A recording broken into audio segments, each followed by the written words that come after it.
میری بہن معذور تھی، اس لیے ابا نے سب بہن بھائیوں کو چھوڑ کر میری ساری جائیداد اس بہن کے نام کروا دی۔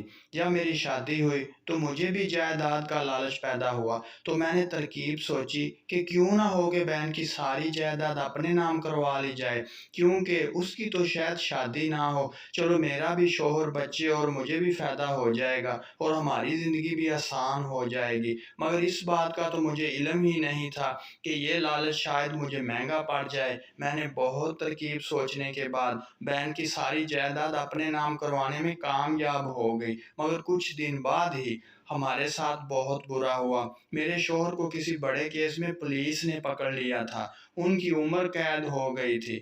اپنی بہن سے لی گئی جتنی بھی جائیداد تھی ساری بیچ کر اپنے شوہر پر لوٹانی پڑ گئی اور ہم لوگ کرائے کے مکان اور سڑک پر آ گئے۔ اگر آپ کو ویڈیو اچھی لگے تو پلیز چینل کو ضرور سبسکرائب کر دیجئے تاکہ ہماری ہر آنے والی نئی ویڈیو آپ تک پہنچ سکے۔ شکریہ۔